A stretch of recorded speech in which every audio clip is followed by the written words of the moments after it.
Adventurers are welcome to ride on an adult's lap for a better view, though I will ask that they remain seated on that one lap for the entirety of the safari.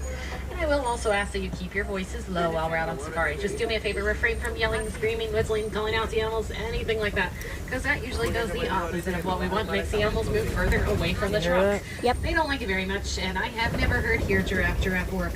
So our first destination today is going to be the Little Ituri Forest. This is home to some very shy animals that tend to like to camouflage, so make sure you keep your eyes peeled as they may be hiding behind trees or bushes. Oh, what is that Side, from? at the very back of that hill, you might What is just that? glimpse an okapi moving around out there on the far left end of that hill. Oh, look at that. Look at that. We'll see if he comes around and gives us another view of him in a moment.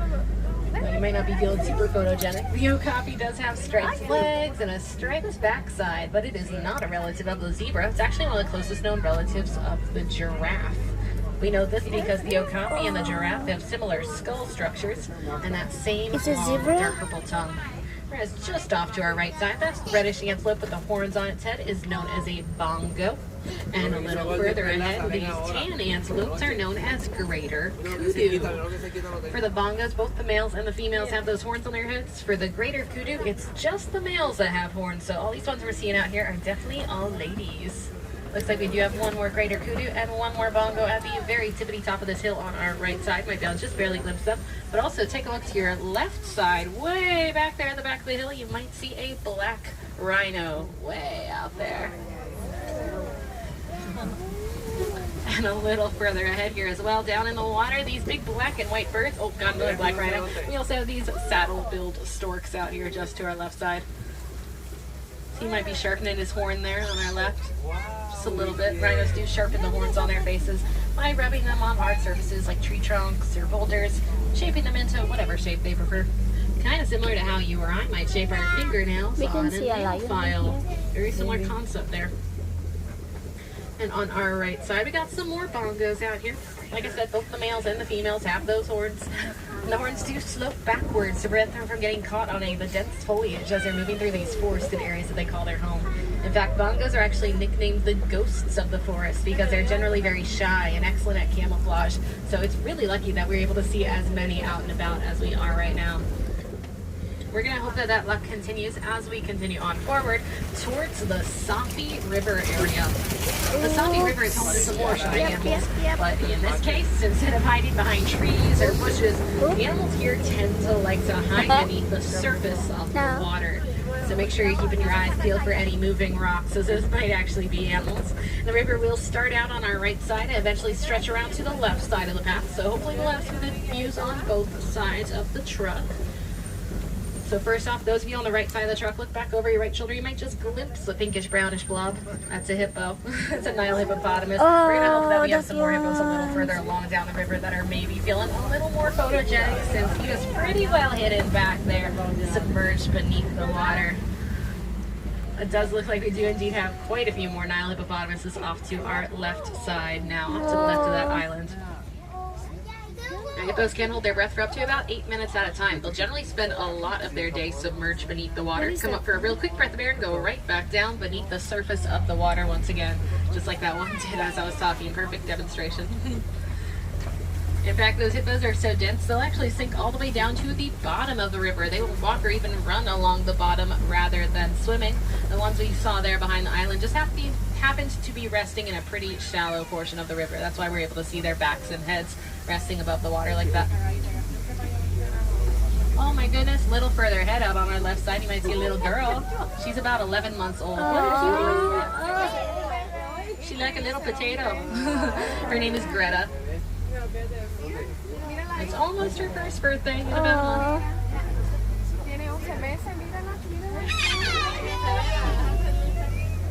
So her mom is probably somewhere nearby keeping a close eye on her. That's usually the case. Now in just a moment here, we're going to be passing over a wooden bridge, and it looks like off to our left side as we go over this bridge, you might see some Nile crocodiles out there. Those guys can grow to about 16 feet in total length, though some have been known to stretch upwards of 20 feet. Nile crocodiles are huge. You do not want to mess with one of them. Wow. Well, they might look pretty scary though. Nile crocodiles are actually very good parents. If they have an egg that's just about ready to hatch, they can put the egg in their mouth and roll it around to help it out in the hatching process. Also, if any of their babies are ever potentially in danger, Mama Croc has a pouch in her throat that she can scoop her babies up into to hide them away until she's decided that that danger has passed and it's safe to let her little baby crocodiles back out again.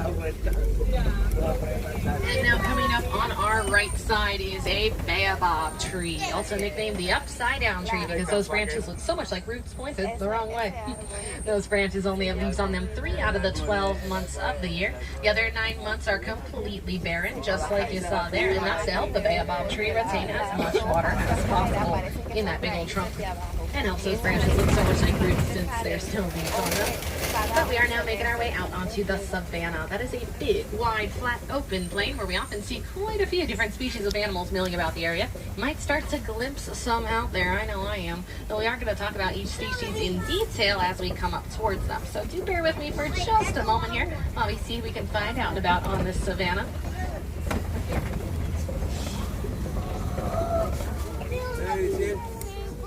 And we're also moving at the pace of the trucks in front of us right now. But the big red and white animals coming up on our right side with the massive horns on their heads are known as Ankole cattle or Watusi cattle. Either of those names will work for these animals, Ankole or Watusi cattle. While their horns might look very big and heavy, they're actually not all that heavy at all because their horns are not solid. They're filled with a honeycomb structure with blood vessels running all throughout them. That actually works to keep them cool on a hot day. The way that works is the blood pumps out into their horns where it's surrounded by the nice cool breeze. That lowers the blood down in temperature, and that cooled down blood pumps back into the body to keep that overall body temperature nice and low. That's called thermoregulation, and I think it's pretty cool. And yes, that was a very bad pun. You're welcome. Now, looks like we have a rock den coming up in just a moment out on our left side. Ooh, and I see some fuzzy shapes right up on top of that den.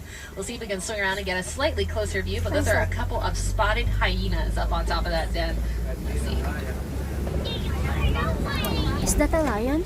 Just a couple of them up there right now. In a pack of spotted hyenas, even the lowest ranked female is ranked higher than the highest ranked male. That's what I call girl power. And they do look a lot like dogs in my opinion, but they're actually not very closely related to dogs at all. They're from completely different families. Dogs are canines, so they're from the Canidae family, whereas hyenas are from the Hyenidae family.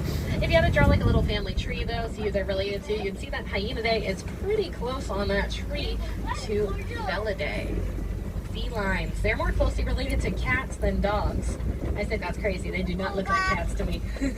But as we're making our way through the savanna, you may have noticed the termite mounds, these weird lumpy orange structures sticking straight up out of the ground on either side of the truck here.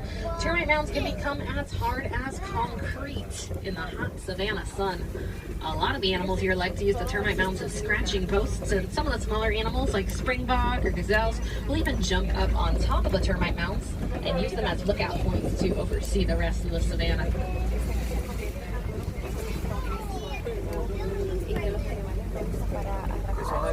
All those gray antelopes we're seeing out on our left side, by the way, are brindled wildebeest, or gnus. That's G-N-U. It's another animal with multiple names. They get the name gnu for the sound that they make because when they vocalize, it kind of sounds like they're saying the word new. We'll get a closer look at them in just a second here. We're also going to pass by another one of these Ankole out here on our right side as she's grazing here. The Ankole cattle out here are the only domesticated animals living out on this savanna here, by the way.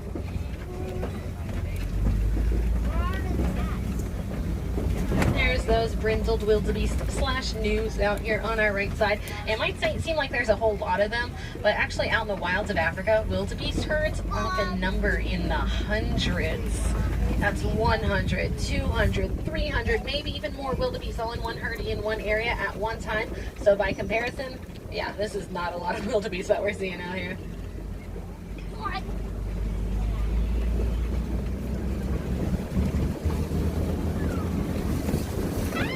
Few more termite mounds around us. One more wildebeest. Hey buddy, the rest of your gang is back there.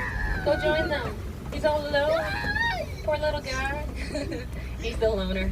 But it looks like we might have another animal coming up ahead of us in just a moment here. It looks like the truck ahead of us is taking their time looking at someone, so we'll find out who that is together in just a moment here, I suppose. Oh my goodness, they've got a loud mic on that truck out there. Did you hear that?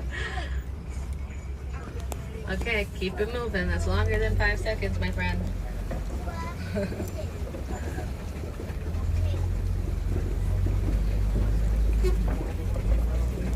Alright, looks like coming up on our left side is, ooh, some Maasai giraffes, as well as those antelopes known as elands, E-L-A-N-D. About 6 feet tall at the shoulder, those elands. That's big. And then those Maasai giraffes grow up to about 14 to 20 feet tall. Oh my goodness, the truck behind us isn't going to get to see the giraffes. Oh, we're one of the last ones. Yeah, there they go. Goodbye, giraffes. They're like, we want to go to bed. Yeah, so when they are fully grown, about 14 to 20 feet, but just their legs, just the legs themselves of the Maasai giraffes are about 6 feet long. And they give birth standing up, which means that when a baby giraffe is first born, it has a 6-foot drop into the world. While that might sound pretty shocking, it's actually very good for the baby giraffe because it jumpstarts its heart and lungs and gets it up and moving in less than an hour after first being born. Pretty crazy. Wow, we've just got these wildebeests all over the place here.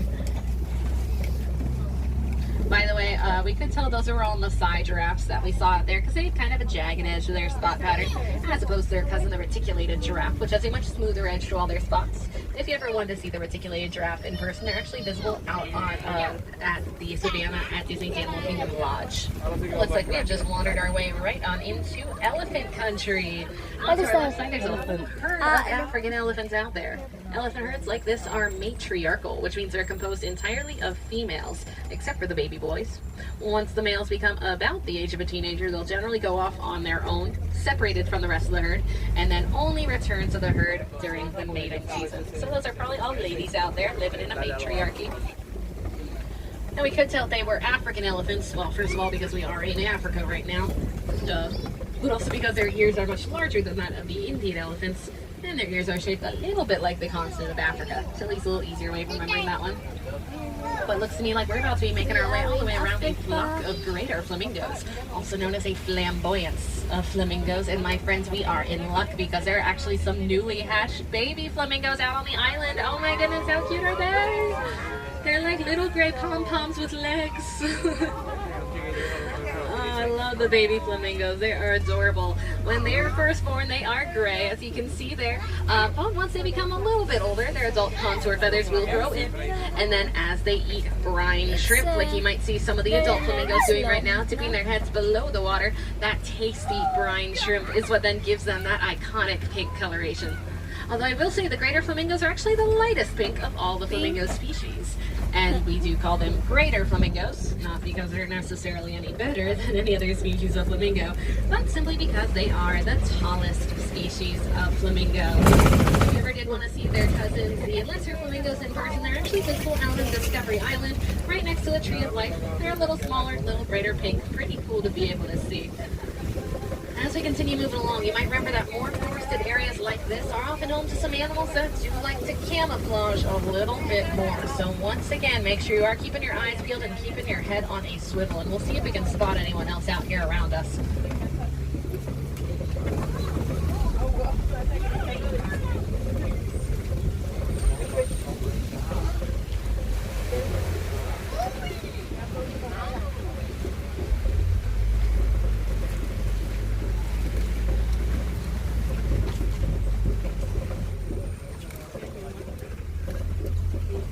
Truck ahead of us is definitely looking at someone near them. Let's see if we can ooh, I think I figured out who's coming up. He's coming up on the left side of the path here up ahead of us. You might spot someone moving around out there. That's a clue.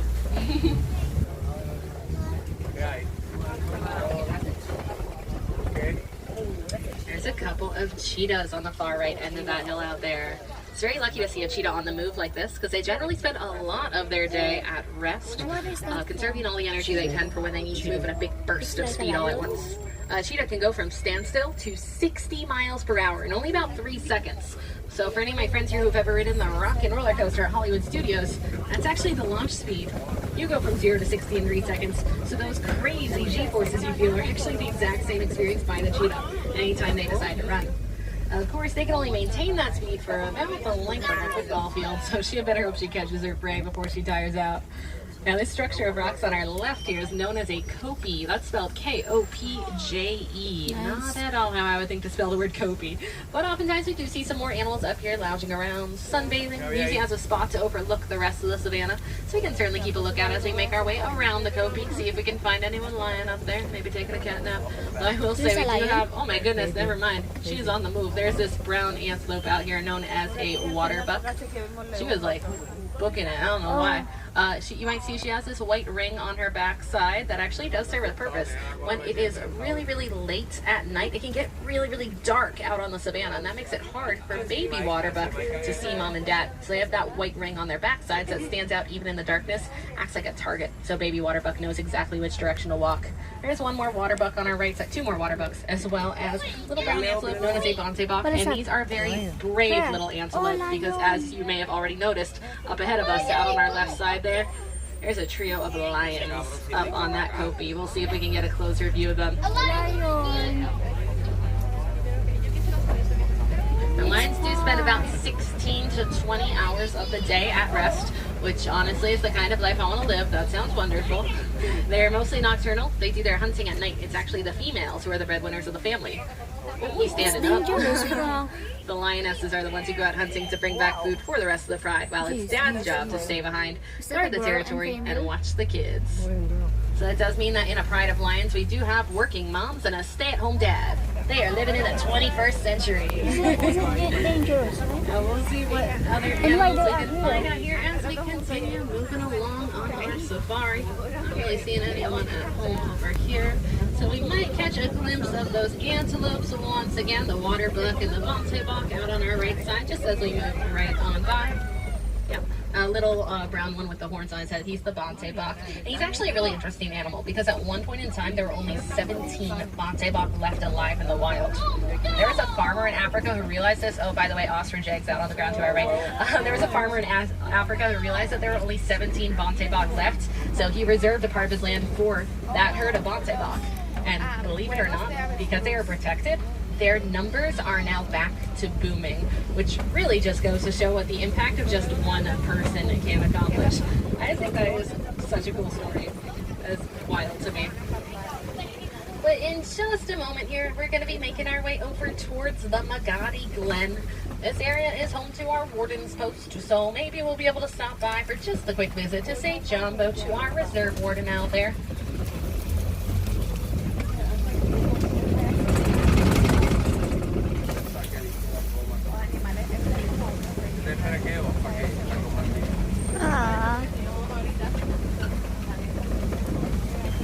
Looks like the warden's hard at work doing chores, so we're not going to disturb him. Though, looks to me like the warden's been doing some beekeeping. See that weird yellow box hanging right in the center of the camp there, right next to that yellow barrel? That weird yellow structure there is a portion of a beehive fence. And I think beehive fences are really interesting. They were partially developed by Disney and funded by the Disney Conservation Fund. And beehive fences are used to keep elephants out of places where we might not want elephants to go. So, say you're a farmer in Africa and you have all this land that's your life's work, and the elephants keep trampling on it on their migration routes, knocking over any fences that you might set up. You might not be too happy about this and say, oh my goodness, this is just the worst. I just want to get rid of the elephants. But of course, we don't want to get rid of the elephants. We love the elephants. So instead, what you as the farmer can do is set up some of those beehive fences all the way around the perimeter of your property.